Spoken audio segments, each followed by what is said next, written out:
Sige po, I'll take questions na po. I'm sure everyone's tired. Good evening, everyone.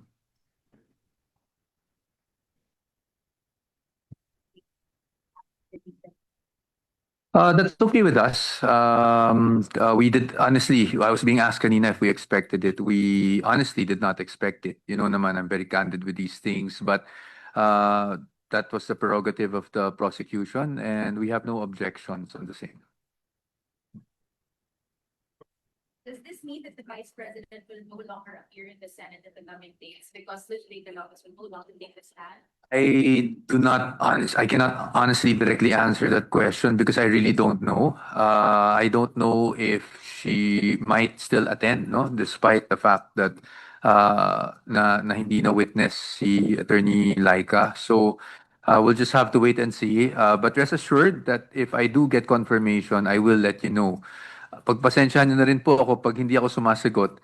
Hindi ko pa rin kasi talaga alam yung sagot. So, ayoko magsabi ng hindi, tapos bigla siyang darating dito because I might lose credibility with all of you. So, yun lang po talaga yung reason. Hindi ako sumasagot kasi hindi ko pa talaga alam. But as nakita nyo naman, kahit last week and this week, once may inclination na ako or meron na akong categorical sa kanya kung darating siya, I tell you kaagad, no? Or katulad kanina na she really told me she was unsure, titingnan lang niya kung makakahabol siya, I told you straight kung ano yung na-communicate sa akin. There is a trial na the burden of ties with the prosecution. Mm-mm. Etong pisada nila na pag-withdraw ng witnesses, do you think it would be advantageous for the part of the defense given the limited days of presentation of the prosecution?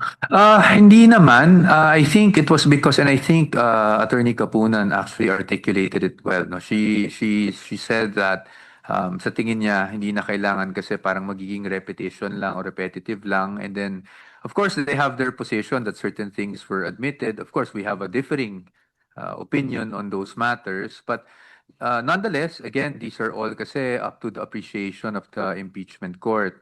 But I think also na hindi din naman malayong mangyari kasi on the part of the defense na pag-turn naman namin if we think na corroborative at hindi naman namin kaya sa tingin namin hindi na kailangan ma-corroborate pa further is maaaring magbawas din kami. Ito yung sinasabi namin sa inyo before na although ang daming witnesses na listed, normal kasi na pag sa pre-trial brief ilalagay mo na lahat ng pwede mong maisip kasi kung hindi you will waive the opportunity, no? You will be barred from presenting that witness. Mo-objectan ka ng kabila kasi hindi mo nalagay sa pre-trial brief mo. But it doesn't mean na sa dami ng witnesses na nilagay namin, lahat iprepresenta namin.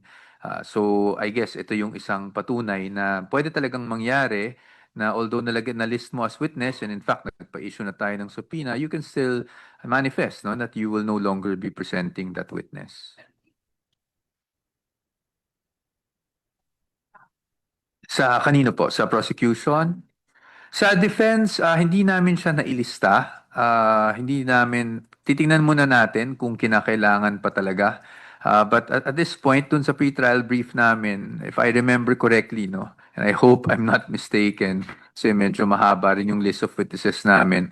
I don't think nilista namin siya, although there are reserved witnesses from DepEd and of course OVP. So we will just determine kung kinakailangan ba. May possibility na maging witness din ng defense at may Zulaika. It's always that possibility, although ayokong pangunahan kasi sa ngayon, the reason why hindi namin siya nilista is hindi naman, sa tingin namin, nung ginagawa namin yung pre-trial brief, is hindi naman integral yung magiging testimony. So, as far as I can say now pa lang, no? As far as I'm concerned for now, wala kaming desisyon kung gagawin namin siyang witness or hindi. Kaya din hindi namin siya nailista. Attorney, of course, sasabihin ng taga-prosecution, established na nila yung pag-contract nga nung assassin, do you think ganun talaga ang tinakbo ng dalawang testimony ng mga witnesses? Well, ang hirap, Sir Ian. I really beg your patience because I really want to answer your questions directly. Kilala niyo naman ako, but mahirap talaga to discuss the merits. Siguro, pero sasagutin ko pa rin, subukan ko sagutin. It is expected that the prosecution will say that for them they have established it. It is also expected for the defense to say na para sa amin, hindi pa nila na-establish, di ba? But I guess what we can say for the defense is we had targets on the credibility of the witnesses. We had targets on the credibility of Agent Lotok. And I would like to say that as far as the defense lang po is concerned, I think we were able to establish what we wanted to establish. No, as far as the cross-examination went, we are very happy with the way we performed in terms of cross-examination. Now, as to kung na-establish ba o hindi, then we leave it up to the impeachment court. Very observant naman po yung ating mga senator judges. In fact, yung mga tanong nila very insightful rin. No? So, tingnan na lang natin kung ano yung naging appreciation nila doon.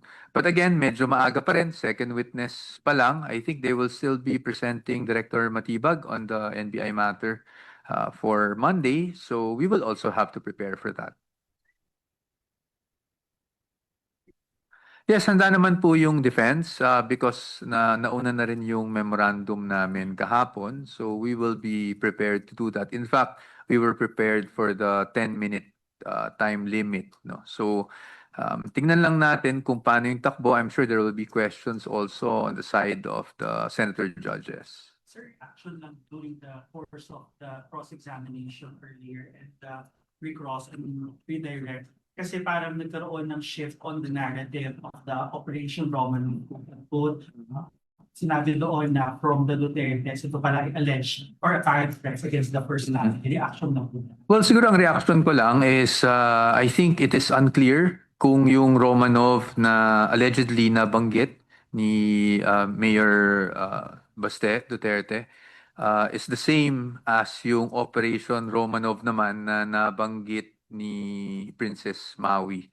So I think that is, at least to my mind, hindi siya clear, no? So, but again, we cannot discuss the merits. But kung reaction lang, yun lang ang masasabi ko na hindi pa namin nakikita kung we're talking about one and the same thing o iba ba yun? Why there was an tonight, but because there were a lot of interjections from senator judges. Which of the points raised tonight do you think, do you feel was most helpful for your case? Nako, I don't want to, and I'm so sorry, Katrina. I know you always get blanks from me, but I think all of the points naman raised by senator judges are helpful because in one way or the other. Kasi even if we think that they're raising points to either support or question the credibility of the witness, at least we, as the defense, no, you're able to also get insights from those questions and get a better insight on what really happened, no, in terms of this investigation. So that regardless of the nature of the comments or the questions posed by the senator judges, this will also help us for the next witnesses to come, no, in terms of that NBI investigation. Now, going to the merits again. What was the logic behind playing a portion of Vice President Sara Duterte saying that she's worried about children and all? What's the purpose or logic of ending the recross with that business now? Well, it was really, as we always have tried to do, is really to provide context and to see and to show kung ano yung well, at least to try to demonstrate the state of mind of the Vice President. Pero yun lang muna. Advantage ko sa inyo na mas niksi na yung pagiging trial kasi nga, napala na tayo ng dalawang witness. Di ba, kayo naman talaga nagpo-propose ng mas paiksing impeachment trial? Actually, maganda para sa lahat, no? Hindi lang para sa amin, para sa prosecution, para sa senator judges na at least nabawasan na yung mga witness and makakaasa naman sila like I always say, the defense is always reasonable. So kung kaya din namin gawin yun sa panig namin, pag panahon na namin magpresenta ng ebidensya, gagawin din po talaga namin. Kasi ayaw talaga nating tumagal to, no? Kasi the initial projection was around 8 months, I think, and I think all of the parties involved, meaning the defense, the prosecution, and the senator judges are hoping hindi naman tumagal ng ganung katagal yung paglilitis. Attorney, sorry, going back to Attorney Zulaika. Apa. Maybe kung what's so special with Attorney Zulaika that the Vice President actually considered going here. Oh, it's not limited or it's not solely on Attorney Zulaika. Si Vice President sa lahat naman ng employees na she really supports, no? If you remember when nung nasa Committee on Justice, for example, nung nag-testify si Attorney Laika, wala naman ng ating Vice Presidente doon. Pero nung pumunta rin yung ibang OVP officials, hindi lang si Attorney Zulaika, nagpunta rin po yung ating Vice Presidente doon. So, it's not really solely on Attorney Zulaika. It's really her concern for all of her employees. Ganyan naman talaga yung Vice Presidente. Based on my experience with her, not just in as spokesperson of OVP for a very short period, but also in DepEd. In fact, kung pwede ko lang ikwento to, kasi at least ito, wala tong kinalaman sa kaso, makukwento ko to. When we were going to the budget hearings, if you remember, in DepEd and OVP, sa totoo lang, hindi naman kailangan na present na si VP noon eh. Pwede namang mga undersecretaries lang, di ba? Because of her position as the Vice President. But at that time, no, she really insisted na pupunta siya at hindi niya kami iiwanan sa mga ganong proceedings. So, consistent lang naman ang ating Vice Presidente. Sir, kita kaya, sir, kanina may sinabi si Congressman Terry Rigo.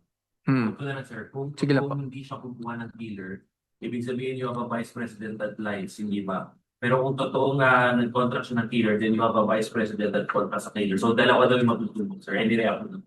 Well, again, I always respect statements and opinions made by our honorable congressmen, even if they're in the public prosecutors. Now, we also respect all of them. So, ang sa amin lang naman, of course, that's their point of view. Sa amin lang, we're trying to show context. Kasi nga, kaya nga kanina, di ba, ang naging sagot namin is yung issue ng threat, kung naalala nyo, ang naging sagot namin is, yun nga po yung at issue para sa defense. Kung makakarakterize nga ba yun ng isang banta o threat. So, I think doon na lang natin jump off yung masasagot ko doon sa komento na yun. But I have to emphasize once again that I respect the comments, whether it be for us or against us, no, ng ating mga kasamahan dito sa paglilitis na ito. Very last from me, very last. Kanina hindi na masyado na-expound, but Attorney Martin Luon during his cross highlighted that the Vice President's a lawyer with a 80% rating with her during sa bar examination niya. Ano pong logic nun, sir? Hindi lang kasi masyado na-expound. What's the rationale, sir? Logic, hirap eh, because we'll go into the merits, but I think it's just to show na it's unnatural for someone na kung meron ka mang talagang gustong pagbantaan o gawan ng masama, ay announce mo kaagad sa publiko. I think that was it. But whether that is material or immaterial, or if that even bears any weight, again, I will stay with the facts on why that was shown, but as to the appreciation, let's leave it up to the court. Okay. Okay. Thank you very much, everyone. I know it's late. Thank you for waiting for me. Maraming salamat po sa inyong lahat.